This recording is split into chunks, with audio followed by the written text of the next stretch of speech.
Hello, this is Jahan. Oh, hello, this is June, and I'm walking solo dolo with Jahan. Yeah, baby. A lot of shit didn't happen since the last time I done potted, but the main thing that really sticks out to me, it just really feels like it really feels like motherfuckers just hunting niggas. It's nigga hunting season out here. Nigga hunting season. Let's just call it what it is. Nigga hunting season. If niggas ain't dying, niggas getting locked up. And yeah, it's always been like that, but it's like they publicizing it so much now. Now, if y'all done notice, what then took over the news? You notice when motherfuckers start calling the government out, like it's all over social media. People just putting dots together. Who own this? Who's related to this? Who is connected to this? You know what I'm saying? The goalpost is always gonna move. So I remember at one point in time, it being so publicized that we at war, we doing this, we looking for, all this, and it was just in the news every day, and motherfuckers just was like, oh, okay, these motherfuckers on bullshit. We already know they on bullshit, and we start calling it out. Now they like, okay, shit, how? Let's redirect. Nigga hunting season. Karmelo Anthony, Cyrus, can't even think about the other names right now, but those are just two names off the top of my head. Now, since we last sat down and talked, Karmelo Anthony did get sentenced 35 years, gang. 35 years. Now, I will admit, before my opinion was, knowing what I knew from the details that were given, I knew he was gonna get charged with something. But 35 years, gang, I don't know.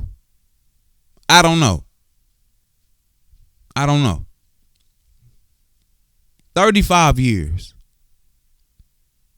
And then we see all of the details that come out post conviction, right?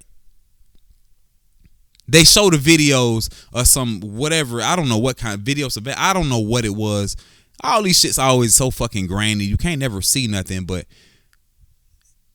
my thing is, if niggas just have their phone out recording every day and record the most random shit. You can be on the balcony, 9th floor, 10th floor in Miami, knocking some shit off. 12 a.m. And this motherfucker out there on their balcony that see you and they zooming in all the way on their camera and their camera catch you. People always have their cameras rolling.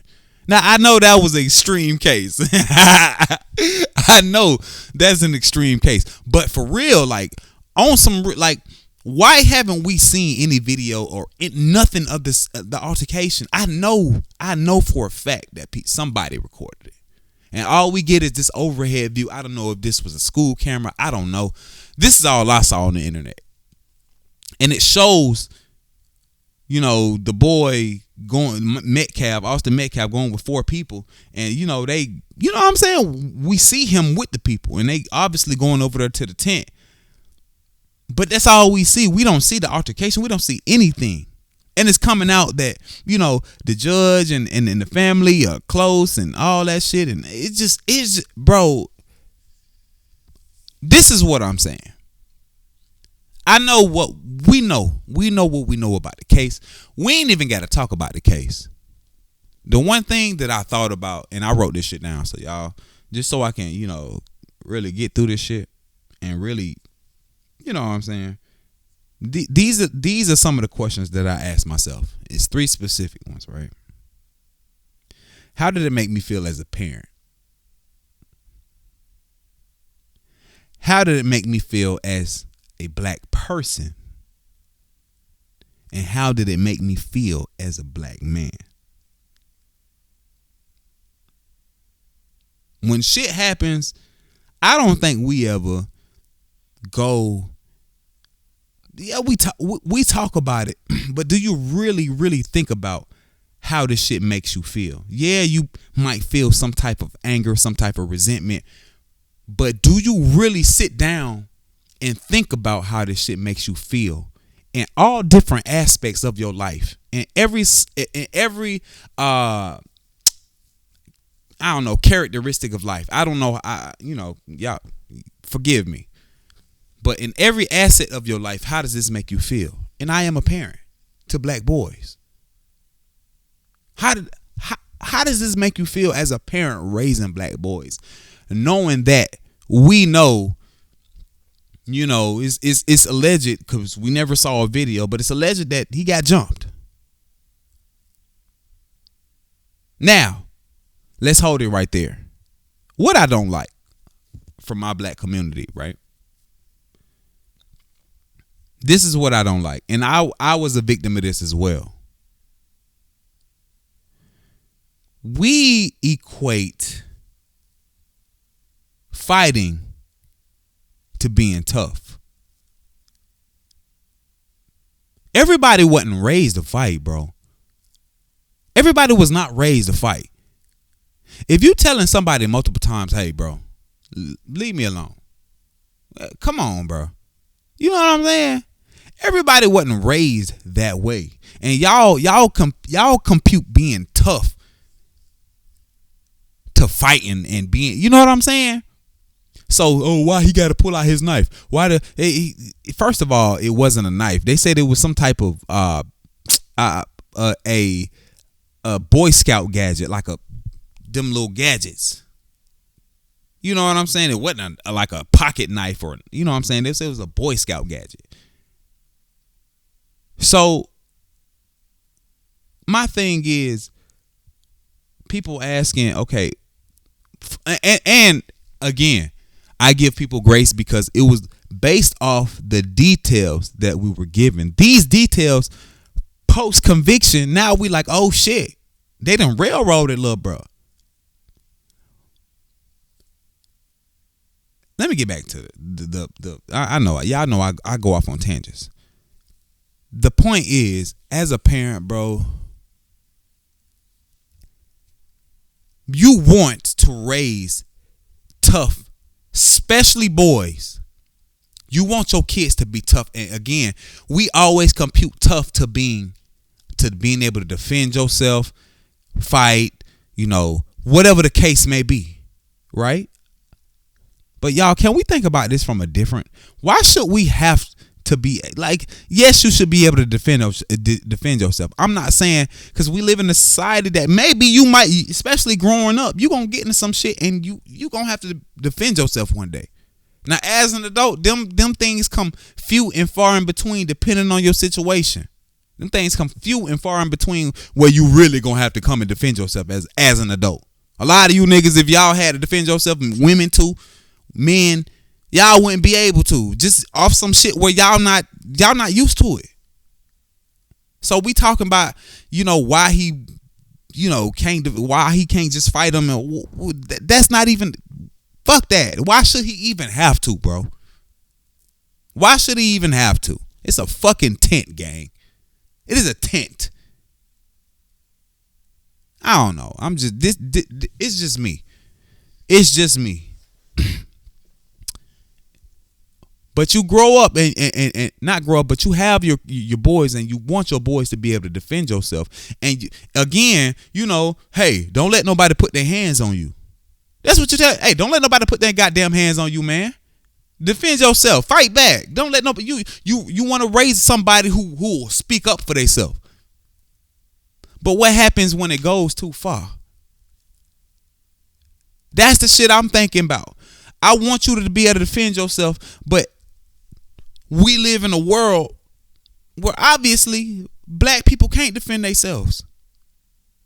Black men can't defend it. Like, the goalpost is always moving. Yeah, you can stand your ground in Texas.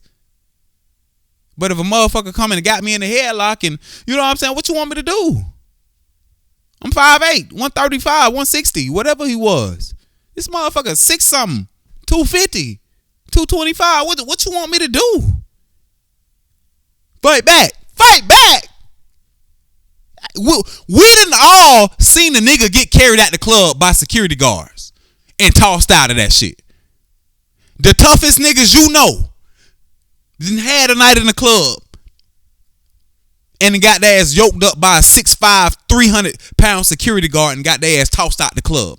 What the fuck is you gonna defend yourself, nigga? Oh, you can't, cause your feet is lifted off the floor. You know what I'm saying? It's weight classes for a reason. I don't know, y'all. This is just my thinking. You want your boys to be able to defend yourself, but what do you tell them in the situation where, you know, they feel like their life is in danger?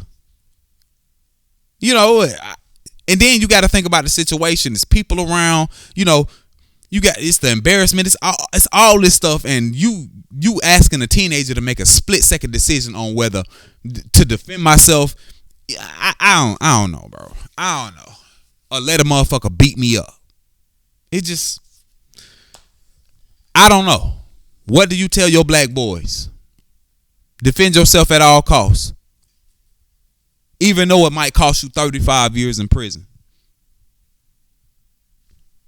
I've always been the type to walk away. I'm not a fighting type of nigga, bro. Not saying that I can't.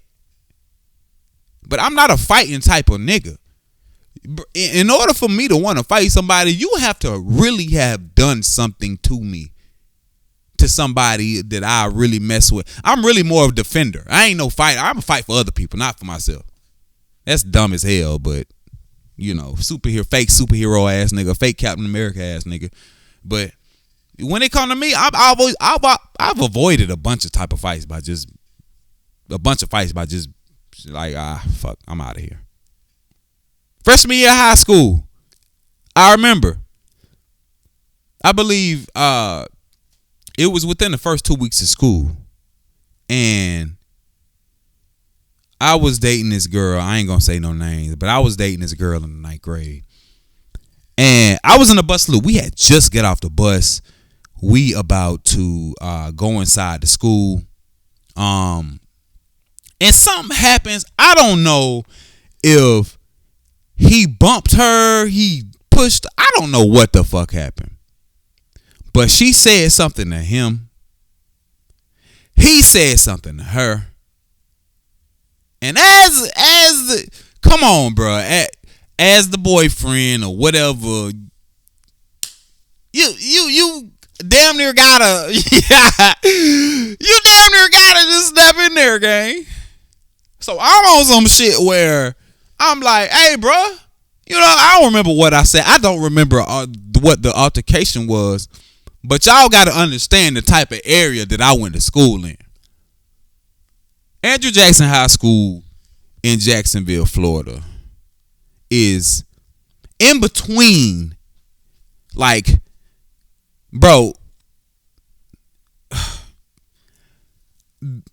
there are hoods on either side of the school. You turn to the left, you going towards the 63rd area. The Pearl area, you still got the Tallulah area. You know what I'm saying? You got all them different streets. You go back to the right. You going straight downtown. So it's out east. It's all these different breakdowns of hoods out east. It ain't out east. Motherfuckers claim out east, but everybody don't like each other out east. It's so fucking confusing to me. This is Jacksonville shit. I've never been involved in the shit. You know, I grew up in the area where the 63rd area, but I don't involve myself in that shit, bro. So I don't understand it. I learned more about it as I got older and dealing with people who, you know about it and know people in the situation and who can explain it better to me. So I don't know. So on either side of the school, there are hoods, gang. So I don't know who the dude was. I don't know how old he was.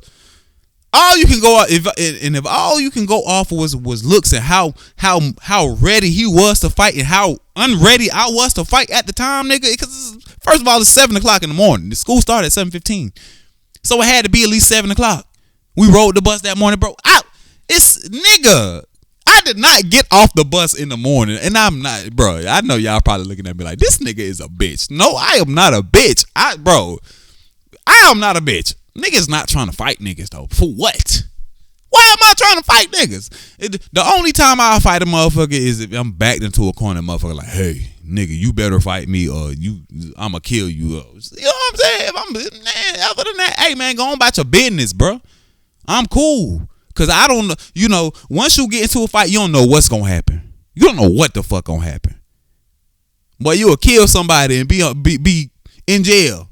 Just like Karmelo Anthony. That's what I'm saying. Like, so let me finish the story. So I say something, he said something to her, so I say something to him. And now this nigga say something to me, and he ready to and everybody around like, oh, these niggas about to fight. Oh. So I'm like, hey, bro. So now I got a decision, right? My girlfriend at the time steps in front of me like, hey, bro, don't even do it. Come on, bro.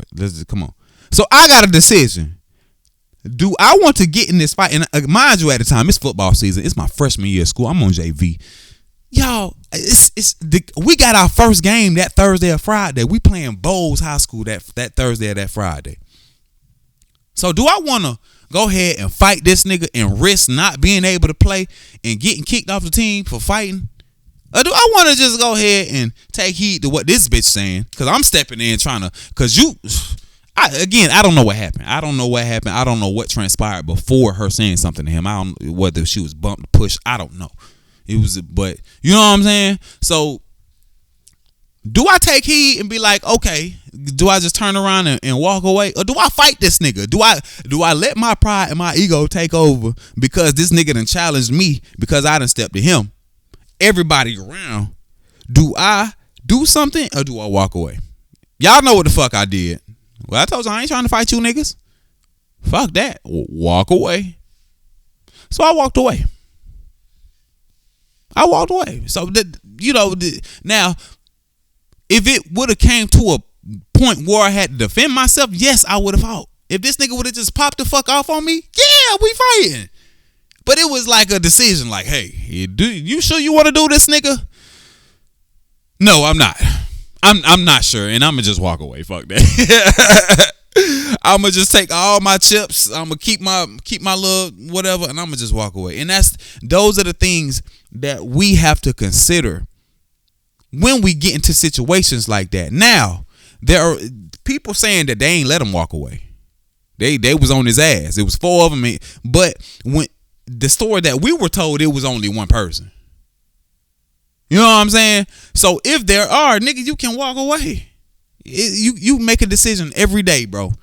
What I said the last episode and damn near every single episode, all our lives are just a bunch of decisions made all day.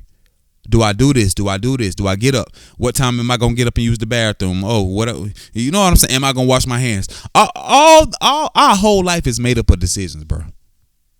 And one wrong decision can lead you to 35 years in prison. And I'm not saying that's the wrong decision. It was. And, at the time, he might have thought that was the best decision. And it might have been. But that leads me to my next thing. Like, it's like, how does that make me feel as a black person?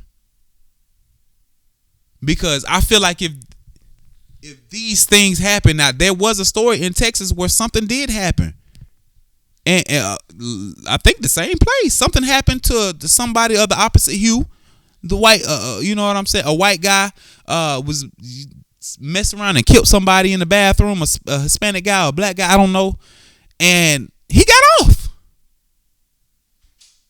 So these are the things that you think about as a black person, nigga. Like, bro, damn, being able to defend yourself as as a teenager, you probably can't defend yourself as a black person these days. Cause bro, everything you do is under a goddamn microscope.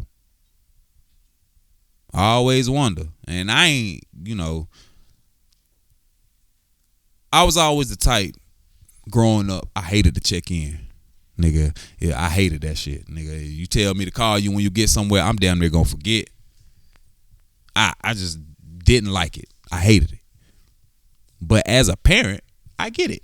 Nigga, you want to know where your kids at. You want to know what the fuck going on. You want to know, you know what I'm saying, if everything all right. Because you know in a split second, a traffic stop, all that shit can be over, bro.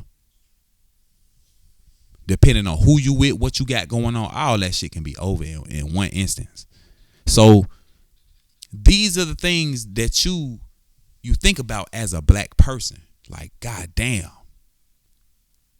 Everything we do, even with the Cyrus, can't remember his last name, but they thinking he fucking stealing water, nigga. You shooting a nigga over water, nigga. Even if he did steal the water, you shooting a motherfucker over water, gang. 4 bottles of water that he did not steal. And these are the things that you think about, nigga. Even if we not doing something, they think we doing something. How does that make you feel as a black person? This shit hurt, nigga. I've always been the type, and I do this, I don't know if I do this just based off of, I've always done this, bro. When I go in grocery stores, I do not like, or grocery stores, corner stores, gas stations, anything of the sort. I ain't with that picking shit up, putting it back down, all that shit. No. If I'm in there, I'm gonna look and I'm gonna grab what I want the first time, nigga. I ain't, cause it's always somebody watching you. So, and I always felt that. And I'm a 6 foot, 200 pound black man walking with locks walking around this motherfucker. You don't think motherfuckers look at me crazy when I come around? Especially when I ain't smiling. I got these Angry Bird eyebrows looking like I'm ready to slap a nigga. Come on, bro. So this is the shit that I think about. I've always been a type, if I'm going inside a store, I want to make sure that you motherfuckers know I ain't got shit on me, gang. I ain't slipped nothing in my pocket, nothing like that. Even at Walmart, when you leave in the Walmart and shit, I damn near stop at the person at the and I'm getting out of that now because I'm trying to be more like, bitch, I know I ain't stealing nothing. Why am I scared that a motherfucker thinking I'm stealing something? But it's just always that thought in the back of my head, like, hey, bro, I just ain't trying to get caught up in no bull ass shit because I know what I am and I know how I look. And maybe that's some of the fear that my mama always pumped into me as a black man. Jared, you black. You black. You can't do things the way other people do. Maybe that's it. But I don't know. That's just me. How does that make you feel as a black person? That shit hurt. I'll just tell you straight up. All the shit that's going on, it just feel like it's a war on black people.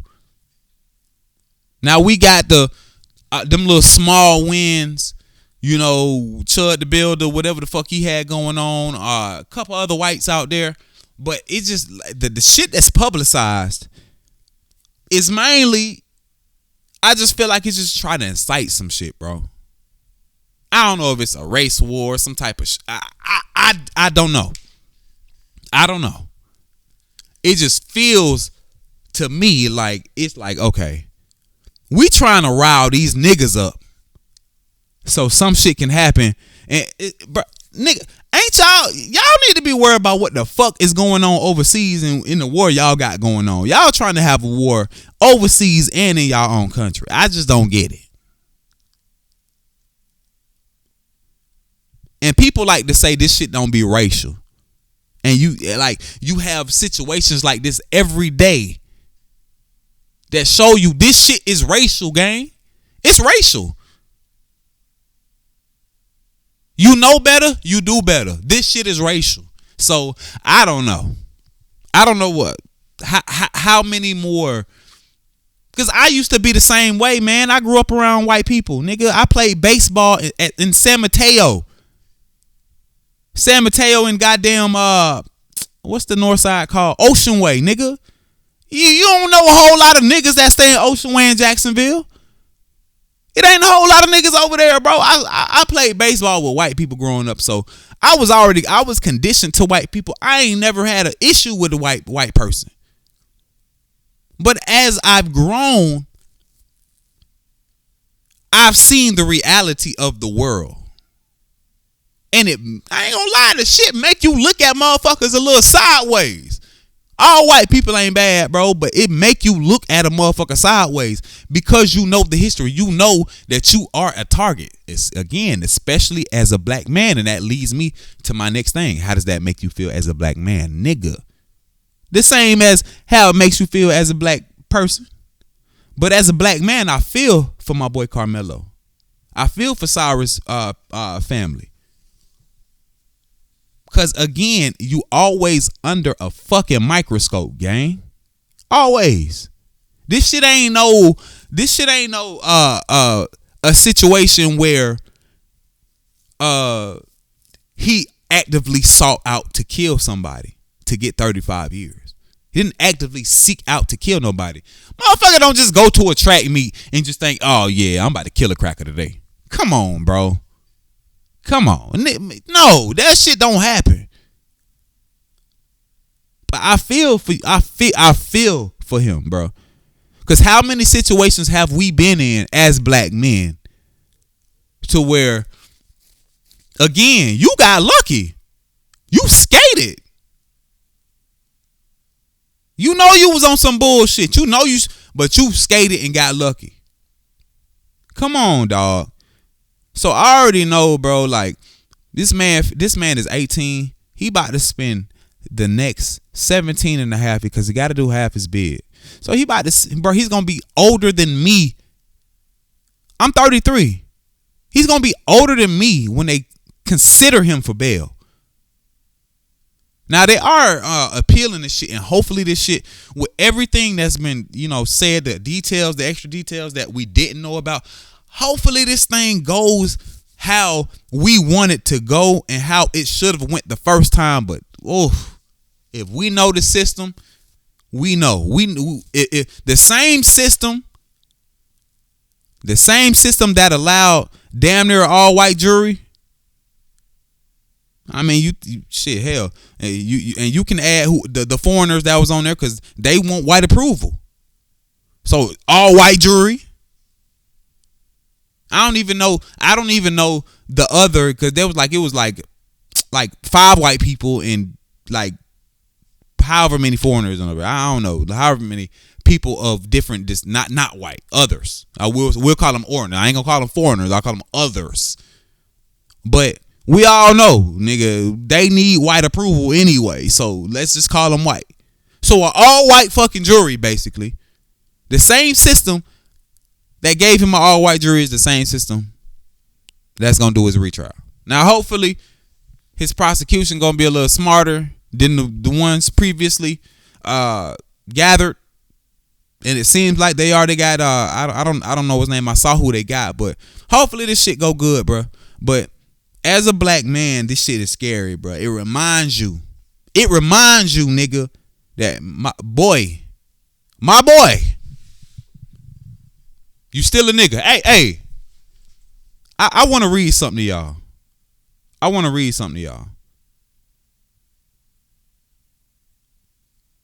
All right. And this, bro, I always loved this song. I was in the 3rd grade.